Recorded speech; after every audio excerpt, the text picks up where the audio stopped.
Welcome back to another episode of Strength and Conditioning for eSport athletes.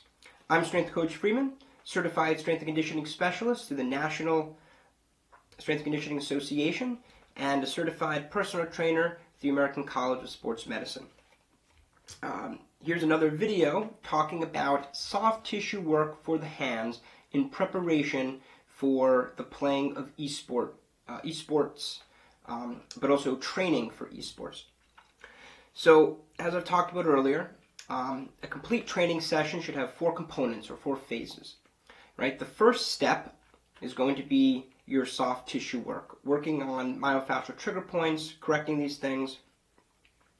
The second step would be working on your movement capabilities, right? Your movement preparation. So doing different movements with your hands to work on mobility, get your hands warmed up and prepared for video gaming or for a strength and conditioning session. Third step should be your actual training. So whether it's a competitive video game session or simply a practice bout with video games, or if you're doing your actual strength conditioning. Usually I recommend always doing some hand strengthening. So even if your main workout for the day is gaming, I would follow that up with a few minutes of strengthening exercises just to make the workout a little more complete, and then finish off with your recovery exercises. So your recovery stuff, again, would be your static stretches to work on flexibility. All right, so in today's video, we're going to be using this tool. I just got it. I got it here in Korea. However, it I believe it was made in China, but I got it for 1,000 won at this store called Daiso, which is my favorite dollar store here in Korea. I believe it's actually a Japanese company. But this is a wooden tool similar to the Japanese and Thai style reflexology tools. However, this one is much thicker. All right, it's a much wider tool, and the point is also much. It's rounded, but also very wide. So it's going to get a different sensation when you're working into trigger points. Again, these tools are similar. Because the shape is a little bit different, they have a different use, right? Just like chopsticks, right? Many different countries have their own style of chopsticks. Korean chopsticks, Japanese chopsticks, Chinese chopsticks, Thai chopsticks. Each chopstick, many times, is a little bit different in its shape, its length, and then depending on what you're trying to do, different chopsticks are going to be beneficial, right? Some chopsticks are better for cutting, some are picking up different types of foods.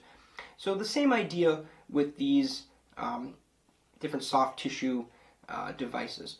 So they're similar, but again, they each have a different purpose, and it's good to know the different ones and use different ones and see which ones will help you in different situations. So let's get started. I'm going to zoom in and show you how this tool works for your hands.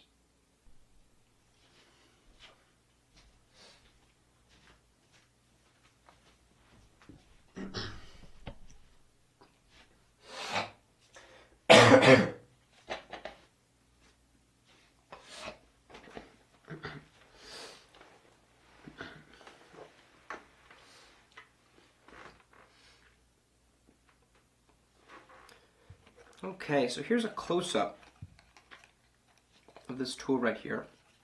Like I said, this is a tool I got in Korea from Daiso, which is this really awesome dollar store, or dollars, not exactly dollar store, it's really won, but everything's about 1,000 won, or at least the most expensive items are about 5,000 won. So this item here was 1,000 won, it's about 90 cents to the American dollar, the current exchange rate. As it shows here in this little label, it can be used for different things. So in the video, in the label, it shows that the pointed end right here is for the hand, right, working into the palm, and then it says that the more rounded end can be used for the rest of the body, like the shoulders and the neck. In my experience, you can use them for both. Different tools I've used, you can use both ends for different things. You don't have to be too strict in what the directions say. Just if it works, it works.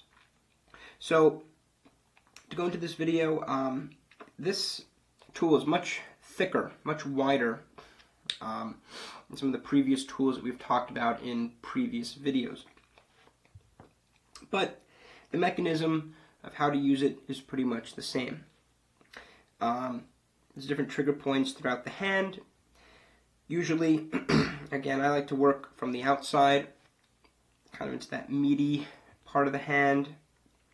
Gently work in, pressing, changing the angle, looking for those trigger points, right? Those points that need to be corrected. Now, even if there's no trigger point, it's still a benefit, right? If you go for a massage at a spa or massage, from a massage therapist, you're still gonna have benefit, even if it doesn't hurt, right? I think a lot of people are kind of caught up on this perspective that the massage needs to be painful, it needs to be like deep tissue. It doesn't need to be, right? You're doing benefit to your body. You're working on fascia and trigger points and things when you go for a regular massage, even if you don't realize that's what's happening. There might be some spots that are uncomfortable, but other spots just feel nice and relaxing. So, same goes for this. If it doesn't hurt, that's okay. It's supposed to feel good, right? Some trigger points might be a little uncomfortable, but at the end of the day, this is here to help make your hands feel better so they can operate better and perform better during competition. So, same thing. The nice thing about this tool, again, larger surface area. You don't have to put it into the hand as many times, right? You're covering a lot more ground in less time. So for time efficiency, it's a great tool. I have other tools I will talk about in future videos that are more like a roller tool, similar to that of a foam roller that you'd use for your legs, back, other parts of the body.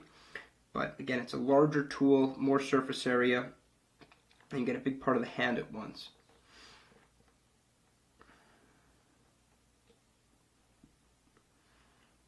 So again, always look for those trigger points. Oh, found one right there. To that, if you can see that meaty spot of my hand right there.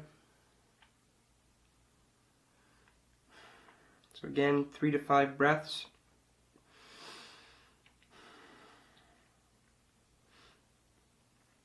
And if it starts to feel a little better, that's good. But try changing the angle ever so slightly, just to see if there's another spot or another trigger point nearby that needs to be worked. So it was feeling better, I changed my position, and now I just found a new spot that was a little bit sensitive, but now that's feeling better too. Okay, and again, remember, when there's one trigger point, sometimes there's a few. So if there's an area of issue, check around that issue a little more intently, right?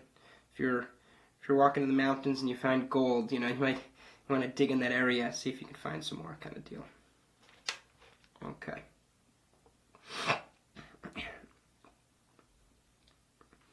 So again, you can very gently work between the bones. Just go nice and easy, right? You don't want to cause any damage on the tissue. All right, so again, we started on the outside of the palm, kind of worked through the palm a little bit, into the fingers, the base of each finger, to that big section between the thumb and the forefinger. Then we flipped the hand over and we worked from the back side a little bit. Oh, got a trigger point right in there. Now the more you use your hands, especially if you're doing certain repetitive movements, and if your movement patterns are not the best, the more pain you're going to feel, right? The more discomfort you may have in your hands day to day. So of course, if you're already having any issues with the hands, make sure you see a medical doctor, have them diagnose what your issue is, and have them clear you for any kind of activity or soft tissue work like this before you start taking part in something like this. All right, just want you to make sure your hands are doing well, because if there's a problem, you don't want to make it worse. All right. Hands feeling good. That's it for this video. Stay tuned for more videos with different types of tools, and then we'll move on to strengthening videos, mobility videos, and some different recovery videos. So we're going to be hitting all 4 of those components I talked about earlier that make up a training session. Thanks for watching.